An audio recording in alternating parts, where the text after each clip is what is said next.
Pada siang hari yang berbahagia ini, saya ingin menyampaikan hal yang berkaitan dengan perpindahan ibu kota negara.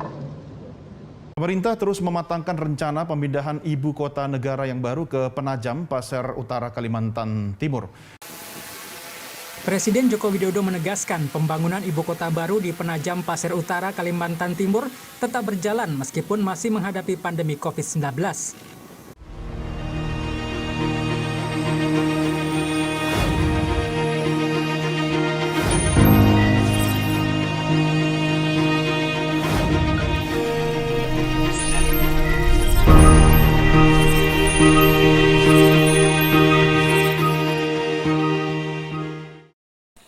Assalamualaikum warahmatullahi wabarakatuh. Salam sejahtera untuk kita semua. Sahabat Gini Channel, pada edisi kali ini kita akan membahas tentang ibu kota negara atau ibu kota negara Nusantara sebagai generator pertumbuhan ekonomi nasional. Sebagaimana kita ketahui bahwa pemerintah memiliki niat baik untuk memindahkan ibu kota negara dari Jakarta ke Kalimantan Timur. Tentu ini sebuah rangsangan yang luar biasa, terutama pada sektor ekonomi. Bagaimana nanti ekonomi Indonesia akan semakin berkembang dengan adanya IKN Nusantara. Baik sahabat Gini Channel, bersama kita kali ini ada dua orang narasumber yang luar biasa. Beliau memiliki keahlian di bidangnya masing-masing tentunya. Yang pertama ada Bapak Dr. Andi Hakim. Beliau adalah pengamat sosiologi perkotaan. Dan yang kedua adalah ada Bapak Dr. Handi Ariwibowo. Beliau adalah Kepala Program Studi Pasca Sarjana STIE IBMT University Surabaya. Baik sahabat Gini Channel, apa pendapat mereka tentang IKN Nusantara? Apa pendapat mereka tentang pertumbuhan ekonomi jika ibu kota pindah ke Nusantara atau ke Kalimantan Timur? Baik, selamat mendengarkan, selamat menyimak Gini Channel. Terima kasih.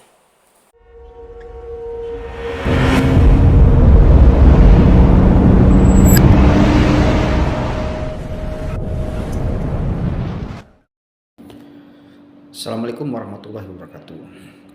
Terkait dengan ibu kota Nusantara yang saat ini sedang diwujudkan oleh pemerintah Presiden Joko Widodo dan Kiai Haji Ma'ruf Amin, ya, saya melihat bahwa ibu kota Nusantara itu adalah salah satu wujud nyata keseriusan pemerintah ya di dalam membangun Indonesia, ya, dimana kita tahu ada tujuan hal yang ingin disampaikan pemerintah seperti ingin mengurangi yang namanya Gini ratio atau indeks ketimpangan, ya, kemudian juga yang terjadi di Indonesia itu, ya, kemudian juga ingin memudahkan mobilisasi, ya, pemerataan yang ada di daerah-daerah yang selama ini hanya terfokus ke Pulau Jawa, ya, kemudian juga untuk meningkatkan yang namanya lapangan pekerjaan baru, ya, di saat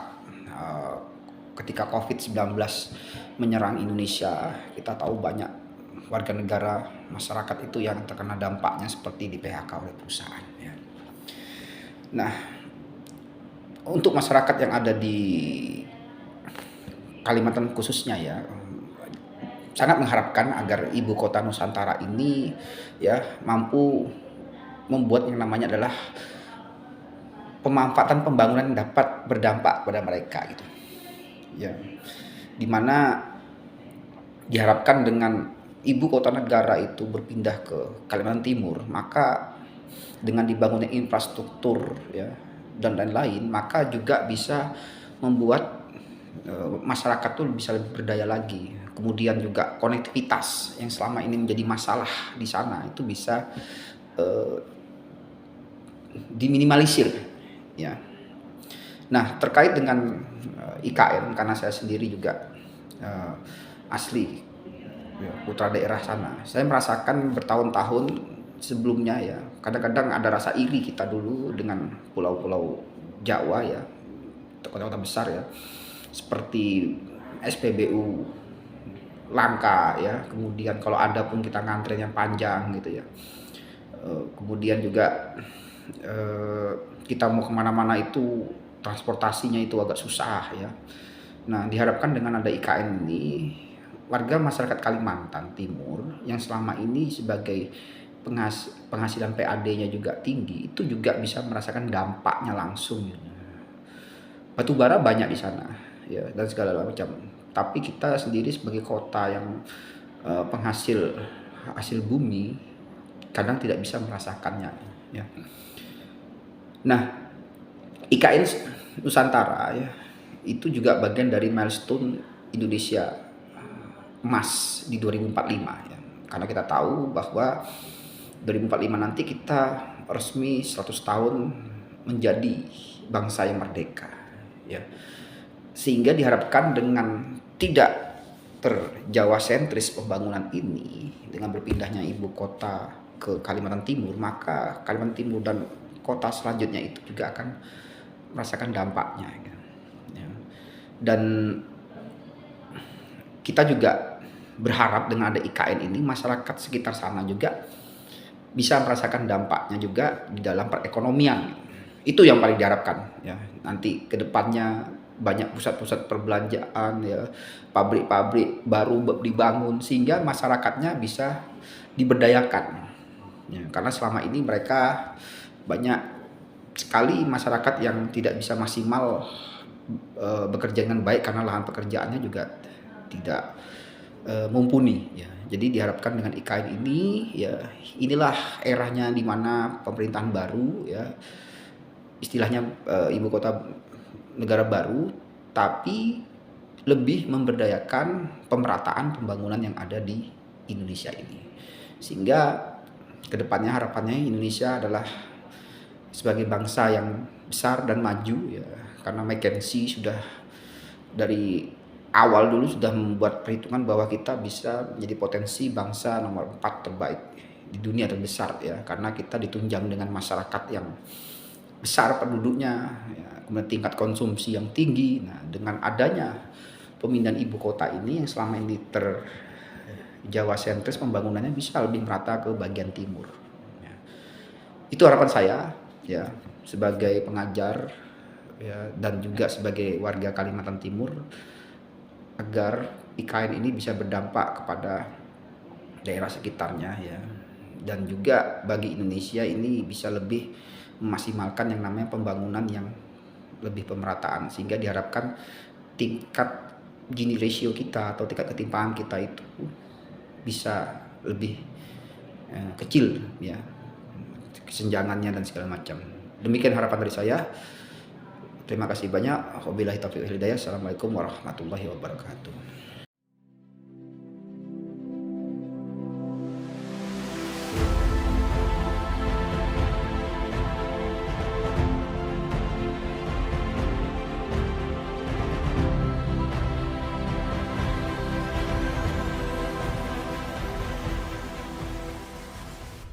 Assalamualaikum warahmatullahi wabarakatuh. Salam sejahtera untuk kita semua.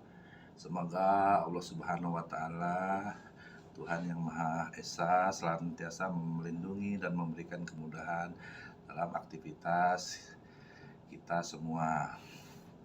Halo, saya Andi Hakim. Saya seorang penggiat, pengamat, penyuka dari urban sosiologi atau sosiologi perkotaan, karena background saya antara lain adalah arsitektur. Nah, ini setiap ada persoalan yang berhubungan tentang kota, saya selalu tertarik. Eh, saya akan memberikan beberapa komentar terkait pancingan pertanyaan dari Mas Girin di YouTube-nya tentang bagaimana ibu kota baru IKN, ibu kota negara, dapat merangsang atau menarik ekonomi rakyat. Yang pertama, ada beberapa teori untuk menerangkan mengapa sebuah ibu kota harus dipindah dari satu tempat ke tempat lainnya. Pertama, alasan daya dukung. Satu kota itu dianggap tidak lagi mampu menampung atau untuk membuat jadi lebih besar lagi, sehingga diperlukan satu lahan baru untuk menggantikan daya dukung yang sudah maksimal tadi. Kedua, kemungkinan kota itu bertahan dari yang disebut sebagai bencana. Bencana ini baik bencana alam maupun bencana sosial. Jadi kota itu dianggap insecure, sehingga perlu diambil satu alternatif untuk memindahkan ibu kota ke tempat baru. Dan ketiga, pendekatan teori aglomerasi. Aglomerasi adalah mengumpulkan modal untuk diletakkan di satu tempat, sehingga tempat itu kemudian nilai propertinya naik, ya. Dan misalnya saya ambil contoh beberapa kawasan pengembangan perumahan, mereka mengambil lahan-lahan yang ada di pinggir kota, lalu mereka bangun, lalu mereka masukkan modal, dibangun unit-unit usaha, dibangun tempat-tempat pertemuan, dibangun hotel, dibangun pasar, pusat bisnis, kemudian di situ berhimpun orang, lalu terjadilah aktivitas ekonomi. Kemudian nilai properti di tempat itu naik. Ketiga teori ini bisa digunakan untuk menjustifikasi mengapa pemerintah mengambil kebijakan untuk menciptakan ibu kota baru. Saya tidak akan masuk kepada mana alasan yang paling tepat atau mana argumen yang sahih, tapi saya akan menilainya bagaimana sih ini kita ambil manfaatnya untuk meningkatkan ekonomi rakyat. Rakyat dilibatkan di dalam proses bisnis dari munculnya ibu kota baru ini.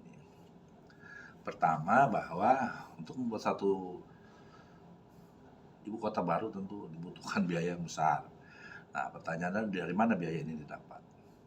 Pertanyaan, apakah dengan modal dari luar negeri, investasi asing, apakah ada investasi asing plus investasi dalam negeri, atau murni investasi dalam negeri, atau tadi ada mix investasi asing, investasi dalam negeri ditambah dengan investasi masyarakat, sehingga diharapkan ada banyak yang terlibat di dalam pembiayaan. Artinya di sini harus dibikin satu roadmap, kira-kira nantinya nih ibu kota ini untuk siapa dan oleh siapa dan kepada siapa nanti mereka akan memberikan servis lebih luas. Ya, saya sih berharap bahwa kalau memang ini untuk meningkatkan ekonomi kerakyatan, ya mungkin harus dimulai ditarik itu yang namanya sektor informal, sektor formal juga, sektor seperti UMKM dilibatkan dalam proyek-proyek ini, misalnya proyek pembangunannya, infrastrukturnya, proyek strukturnya juga gitu, mereka dilibatkan, termasuk nanti layanan jasa di dalamnya, itu semua harus melibatkan masyarakat gitu. Yang saya harapkan. Yang kita takutkan adalah ini hanya menjadi proyek mercusuar, setelah biayanya besar, ternyata tujuan aglomerasi atau pengumpulan modal untuk menaikkan nilai tambah di ibu kota baru ini tidak terjadi. Akibatnya kota baru itu kemudian menjadi kota mangkrak atau kota hantu, karena tidak berhenti proses pembangunannya, sehingga terjadilah kerugian-kerugian yang disebabkan karena dia gagal menjadi sebuah proyek yang sustainable, yang berkelanjutan. Nah, di sinilah kemudian kita harus cerdas-cerdas mengambil pelajaran dari sejarah gitu. Ada banyak kota-kota baru diciptakan, kemudian dia hanya menjadi kota hantu. seperti beberapa di Guangzhou, Cina, beberapa di Bangladesh, beberapa di Sri Lanka, beberapa di Afrika, kota-kota baru yang diinvestasi di situ dengan harapan di situ muncul manusia, kemudian terbentuk kolaborasi dengan bisnis, ekonomi berjalan, sehingga di situ muncul aktivitas ekonomi yang bisa dibanggakan lah. Nah, kita harus melihat ini kira-kira yang seperti apa yang nanti ibu kota baru ini nanti akan ada gitu. Ya, sebab semua orang kan bertanya gitu, misalnya apa sih ibu kotanya dananya itu nggak digunakan untuk perbaikan ibu kota yang sekarang. Apa sih kalau memang daya dukung lingkungan sudah tidak bisa lagi, kenapa tidak diperbaiki misalnya untuk melakukan revitalisasi di hulu sungai Ciliwung misalnya di Jakarta ini, sehingga di daerah-daerah hulunya itu juga terjadi pembangunan gitu, tidak merusak lingkungan air yang masuk ke Jakarta, tidak mengganggu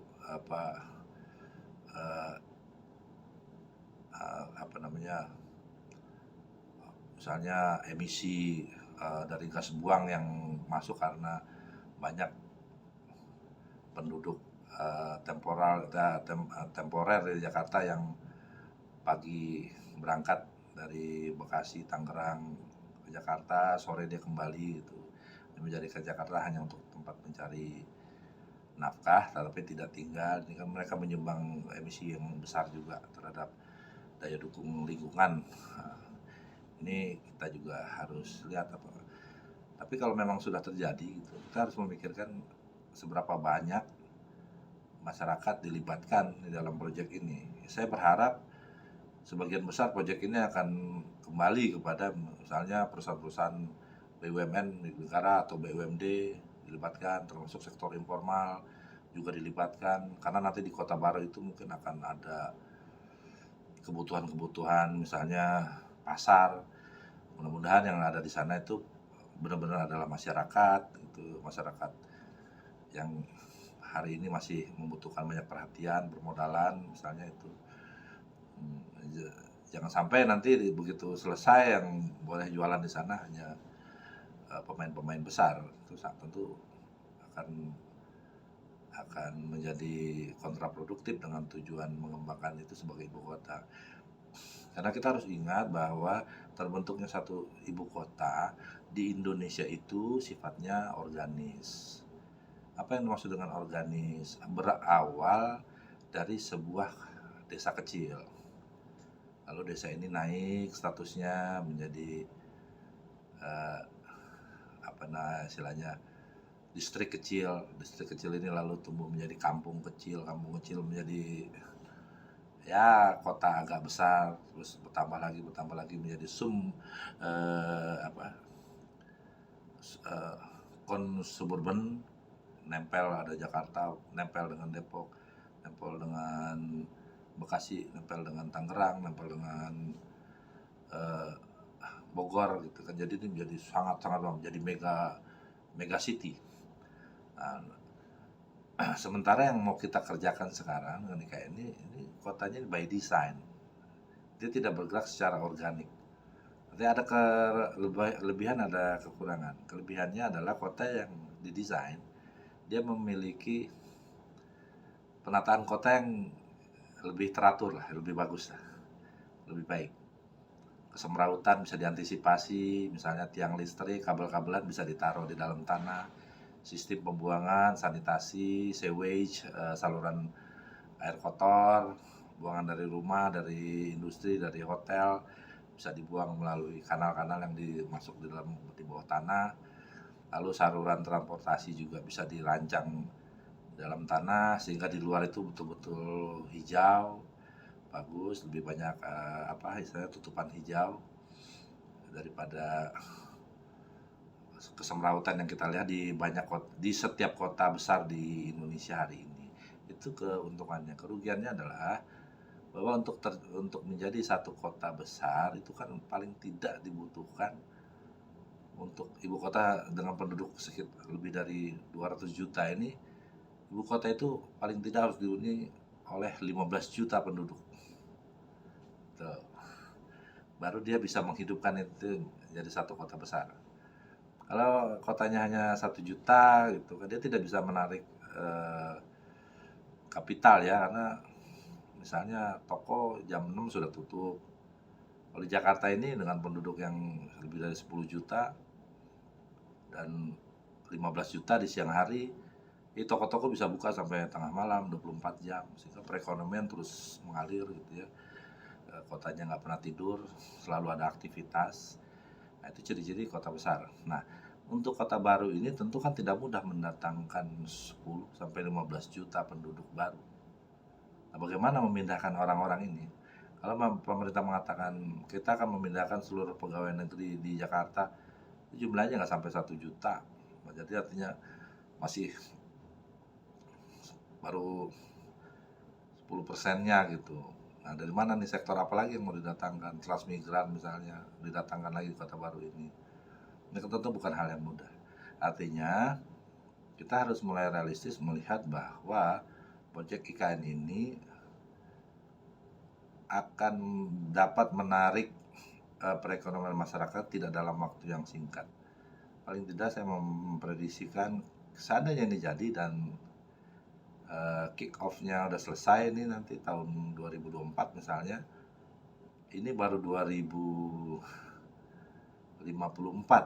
kita baru bisa melihat di situ ada sebuah kota. Artinya ini malah ini tidak boleh dilihat sebagai satu proyek maling kundang ya istilahnya, atau proyek Sangkuriang, atau proyek Prambanan gitu, satu malam selesai. Tapi kita harus optimis bahwa tujuan awalnya memang berusaha untuk membagi kue ekonomi yang selama ini banyak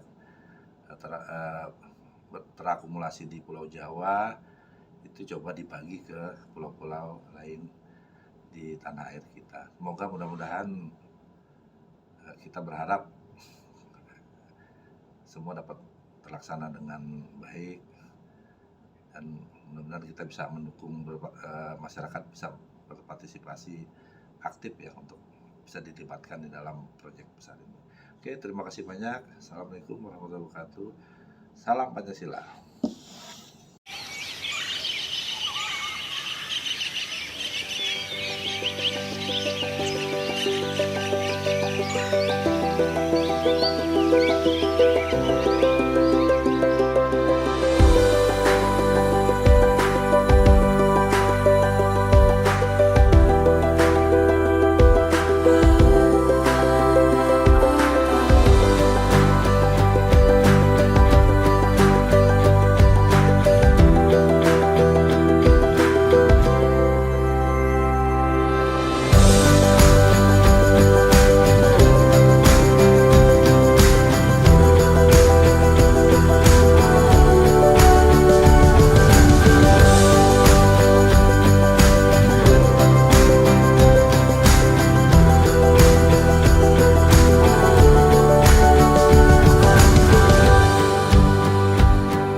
Baik, terima kasih Bapak Dr. Andi Hakim dan Bapak Dr. Handi Aribowo yang sudah memberikan testimoninya untuk Ginia Channel. Dapat saya simpulkan bahwa IKN Nusantara merupakan bentuk keseriusan pemerintah bahwa membangun Indonesia melalui Indonesia sentris diharapkan dapat mengurangi ketimpangan, kesenjangan antar daerah, bahkan mampu menciptakan lapangan pekerjaan yang berdampak pada menurunnya angka pengangguran di Indonesia. Dengan IKN, diharapkan juga akan mampu menyebarluaskan manfaat pembangunan ekonomi. Jika ibu kota negara dipindah ke provinsi yang memiliki koneksivitas dengan provinsi lain, maka peningkatan arus perdagangan lebih dari 50% di wilayah Indonesia dapat terjadi. Di samping itu, IKN juga akan menurunkan kesenjangan antara wilayah karena pemindahan ibu kota ke luar Pulau Jawa mendorong perdagangan antar wilayah. Hadirnya IKN dinilai akan berdampak positif bagi peningkatan pertumbuhan ekonomi di dalam masyarakat. Hal itu dikarenakan naiknya permintaan oleh konsumen baik itu produk maupun jasa. Baik, terima kasih Pak Andi Hakim, Pak Handi Aribowo atas testimoninya. Semoga bermanfaat dan kita berharap bahwa pemindahan IKN berdampak positif bagi pembangunan ekonomi Indonesia. Terima kasih sahabat Ginia Channel atas partisipasinya, atas kesetiaannya untuk selalu menonton channel ini. Jangan lupa subscribe, jangan lupa like, jangan lupa komen untuk Ginia Channel yang lebih baik. Terima kasih. Wassalamualaikum warahmatullahi wabarakatuh.